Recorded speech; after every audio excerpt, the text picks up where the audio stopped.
नमस्कार दोस्तों, आप सबका मेरे यूट्यूब चैनल में स्वागत है। आज मैं आपको बताऊंगा कि जो पेपर चल रहे हैं अभी दिल्ली एसआई के, उसमें 11 सितंबर को फर्स्ट शिफ्ट में कौन कौन से क्वेश्चन आए थे। तो चलो मैं आपको देर न करते हुए डिस्कस करता हूं। सबसे पहला क्वेश्चन मैं आपको बताता हूं। ये क्वेश्चन ये आया था, बाबर ने सबसे पहले तोपों का इस्तेमाल कौन से युद्ध में किया था, है ना। तो जैसा कि आप देख सकते हैं, इसमें आंसर दिया हुआ है। भारत में बाबर ने पानीपत के प्रथम युद्ध सन 1526 ईस्वी में तोपों का सबसे पहले प्रयोग किया था, है ना। फिर एक क्वेश्चन ऐसा भी आया था दूसरा, आगरा की स्थापना किसने की थी, है ना। ऐसा एक क्वेश्चन आया हुआ था आज। तो आप देख सकते हैं, इसका आंसर ये है, आमतौर पर यह स्वीकार किया गया है कि आगरा महाभारत के समय के एक प्राचीन शहर था। फिर भी दिल्ली सल्तनत के मुस्लिम शासक सुल्तान सिकंदर लोदी ने 1504 में आगरा की स्थापना की थी, है ना। एक क्वेश्चन इस प्रकार भी आया हुआ था, जो गुजरात का फेमस डांस है वो पूछा गया था कि गुजरात का फेमस डांस कौन सा है, और जिसमें कि 4 ऑप्शन थे। तो सबसे आप देख सकते हैं गुजरात का फेमस डांस कौन सा है। जो इनमें से सबसे प्रसिद्ध गरबा और डांडिया, है ना। ये दोनों ही गुजरात के डांस हैं और ज़्यादातर यही ऑप्शन में मिलते हैं अपन को, है ना। चलो तो नेक्स्ट क्वेश्चन की ओर बढ़ते हैं। आप देख सकते हैं एक क्वेश्चन ये भी आया हुआ था, जो भारत के सरकार का जो मुखिया होता है वो कौन होता है मुख्य रूप से। एक क्वेश्चन इस प्रकार आया हुआ था, समथिंग ऐसा ही था। तो उसमें 4 ऑप्शन थे, राष्ट्रपति, प्रधानमंत्री, राज्यपाल, मुख्यमंत्री। इस प्रकार से उसमें ऑप्शन थे, तो उसका सही आंसर होगा प्रधानमंत्री, है ना। आप देख सकते हैं एक क्वेश्चन ऐसा भी आया था, भारत की 2011 की जनगणना के अनुसार जो लिंग अनुपात पूछा गया था, सबसे ज़्यादा लिंग अनुपात किस राज्य का है। केरल है ना। यही क्वेश्चन पूछा था, सबसे अधिक लिंग अनुपात वाला राज्य कौन सा है जनगणना 2011 के अनुसार, है ना। आप देख सकते हैं एक क्वेश्चन ये भी आया था, भारत की जो जनगणना 2011 के अनुसार सबसे साक्षर राज्य कौन सा है। तो इसका आंसर क्या होगा। इसका आंसर होगा 2011 की जनगणना के अनुसार केरल की साक्षरता दर सबसे अधिक है ना। जिसमें कि पुरुषों की साक्षरता दर 96.11% है और महिलाओं की साक्षरता दर 92.07% है ना।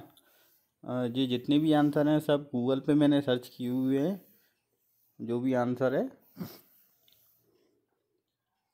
आप देख सकते हैं। एक क्वेश्चन ऐसा भी आया हुआ था, जो एशियाई कुश्ती चैम्पियनशिप के बारे में पूछा था, कि मतलब जो पुरुषों का सबसे पहले जो टूर्नामेंट हुआ था एशियाई कुश्ती चैम्पियनशिप में, रेसलिंग जो चैम्पियनशिप हुई थी 1979 में, ये सबसे पहले शुरू हुई थी। तो इसमें जो सबसे पहले मेज़बानी किस देश ने की थी, है ना। जी वाला क्वेश्चन आया था। तो इसका आंसर होगा भारत का जालंधर में सबसे पहले ये कुश्ती स्टार्ट हुई थी, है ना। आप देख सकते हैं इसमें ये नीचे लिखा हुआ है, साल भी लिखा हुआ है 1979, और शहर और मेज़बान देश भी लिखा हुआ है जालंधर, भारत। एक क्वेश्चन ऐसा भी आया था कि आईसीसी क्रिकेट में जो पुरुषों में 2021 में सबसे ज़्यादा रन किसके हैं, है ना। तो आप देख सकते हैं पाकिस्तान के कप्तान बाबर आजम ने T20 वर्ल्ड कप 2021 में सबसे ज़्यादा रन बनाए थे, है ना। हालांकि पाकिस्तान टीम को सेमीफाइनल मैच में ऑस्ट्रेलिया के खिलाफ हार का सामना करना पड़ा था, लेकिन इस टूर्नामेंट में बाबर आजम ने 60.60 की औसत से 303 रन बनाए थे, है ना। इसका सही आंसर क्या होगा, बाबर आजम। एक क्वेश्चन इस प्रकार आया हुआ था कि मतलब भारत के संविधान के अनुच्छेद 76 के तहत मतलब क्या क्या 4 ऑप्शन दिए हुए थे और पूछा था, है ना। तो अपन अनुच्छेद 76 के बारे में जानते हैं क्या है ये। जैसा कि आप देख सकते हैं, भारत के संविधान में अनुच्छेद 76 1949 में आया हुआ था। इसमें क्या है, राष्ट्रपति फर्स्ट जो है, राष्ट्रपति भारत के लिए महान्यायवादी होने के लिए सर्वोच्च न्यायालय के न्यायाधीश नियुक्त होने के योग्य व्यक्ति को नियुक्त करेगा, है ना।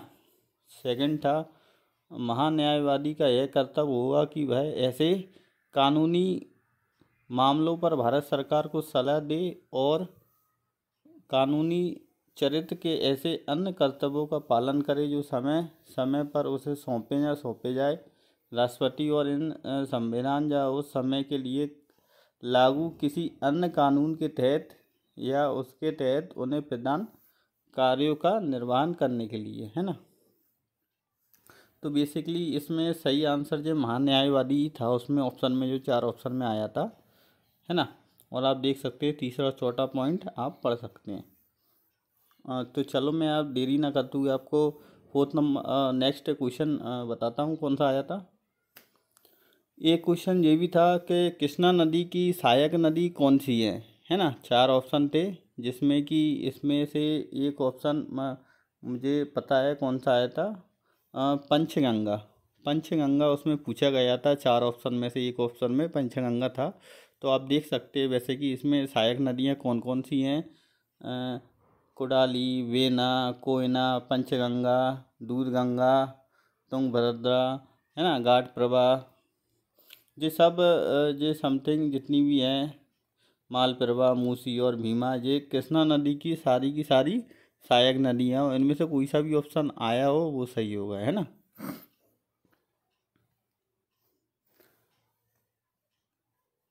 आप देख सकते हैं क्वेश्चन इस प्रकार भी आया हुआ था, जो भारतीय संविधान की प्रमुख विशेषताएं पूछी गई थी, है ना। जो ऐसा था कि भारतीय संविधान की इनमें से प्रमुख विशेषताएं कौन सी है, और 4 ऑप्शन थे, है ना। तो उसमें से एक था लिखित लिखित संविधान, एक ऑप्शन ये भी था, और 2-3 ऑप्शन और भी थे।